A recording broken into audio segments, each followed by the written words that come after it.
Before the storm, there was silence, a golden silence, humming with the echoes of calligraphy pens and the low murmur of scholars in candlelit libraries. Baghdad, the jewel of the East, nestled gently along the Tigris, glowed under the soft sun of winter. The scent of jasmine floated through the alleys, where poets recited under archways and philosophers debated by fountains. Children chased birds near the bazaars as copper bells chimed softly from perfumed stalls. This was no ordinary city, this was the mind of the world made manifest.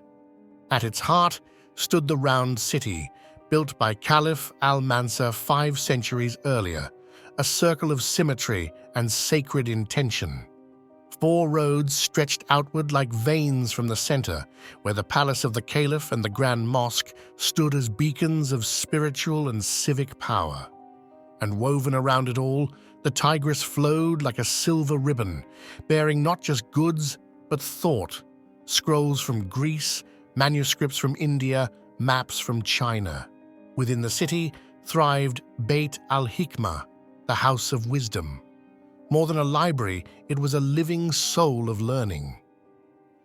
Under the visionary Caliph al-Ma'mun, scholars of all faiths gathered here, translating Plato, Archimedes, Galen, and Brahmagupta into Arabic. They did not merely copy, they argued, expanded, improved. This is where algebra was born, where stars were named, where medicine dared to think beyond the humours. Baghdad in the 13th century was not only wise, but alive. Markets buzzed with laughter and the clatter of mule carts. Musicians played ouds near spice cellars. Public hospitals treated the poor with dignity.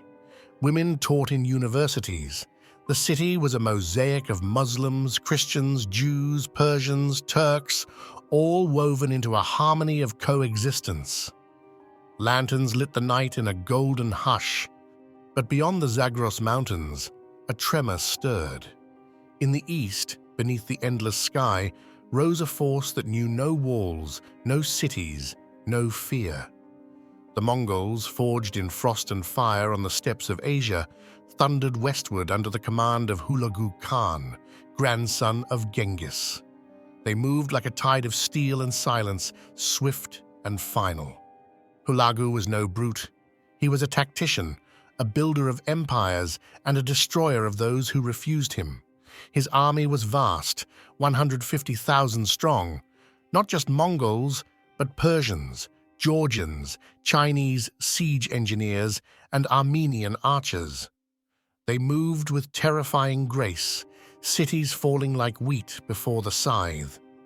In 1256, they razed Alamut, the fortress of the assassins. Now, Hulagu turned his eyes west, toward the city of peace. In Baghdad, the Caliph al-Musta'sim hesitated. A pious man with little understanding of war, he underestimated the storm. His vizier, Ibn al-Alqami, gave poor counsel, perhaps hoping to preserve Shia lives through diplomacy. The Caliph refused to send aid to Hulagu. He sent letters instead, threats wrapped in poetry. Baghdad's walls were strong, he believed, but walls are not enough when the gates of history swing open. By January 1258, the Mongols had arrived. They came not as guests, but executioners. Hulagu split his forces, crossing both banks of the Tigris. The Caliph's cavalry, 20,000 strong, attempted a defense, but they were lured into flooded fields and slaughtered.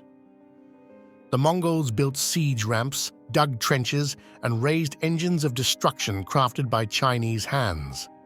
The circle around Baghdad tightened like a noose. On February 4th, the eastern wall was breached. Stones fell, fire followed.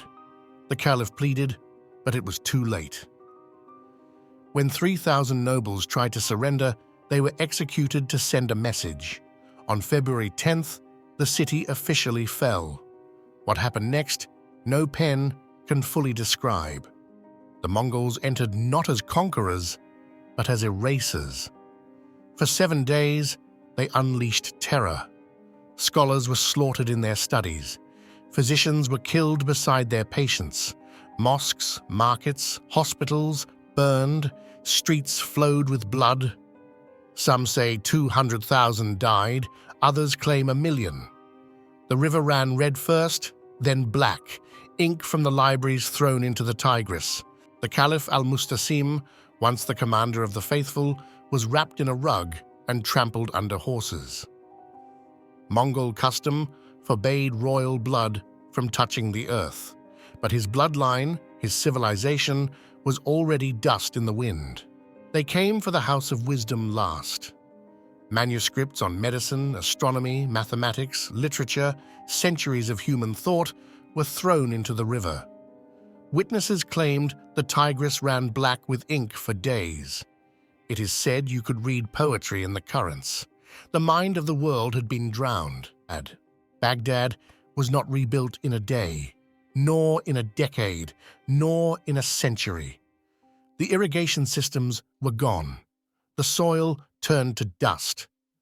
The surviving population was shattered, scattered like ashes. The Islamic Golden Age ended not with a slow fade, but a scream cut short. But memory is stubborn. Some books survived, carried by fleeing scholars, hidden in clay jars, transcribed from memory in distant lands. Cairo, Samarkand, Cordoba, they whispered Baghdad's name like a prayer. And from those whispers, echoes stirred. Hulagu's empire did not last. Within a generation, his descendants converted to Islam. The Ilkhanate, born from fire, began to build. Mosques replaced siege towers. Scholars returned. The very culture they tried to destroy, they came to cherish. History often eats its own tail. Those who stayed in Baghdad lived among ghosts. Markets reopened. Bread was baked again. Stories were told. The river kept flowing. And slowly, stubbornly, life returned. But the old Baghdad, the city of lanterns, of wisdom, of golden ink, was gone. Today, visitors walk the ruins of the Abbasid palace. In museums, fragments of manuscripts whisper of their lost kin. Read Lost Enlightenment by S. Frederick Starr or The House of Wisdom by Jim Al-Khalili. Watch PBS Islam, Empire of Faith. Visit the Tigris and listen. The river remembers. We will never know what knowledge drowned. A cure, a philosophy, a star map. The fall of Baghdad was not just the loss of a city. It was the silencing of a voice humanity may never fully recover. But some words survived, and from them we must begin again, because the ink that ran black once flowed from minds like yours, because the streets that bled once rang with children's laughter, because the walls that fell once held up the sky. We remember not to mourn, but to build, to rebuild.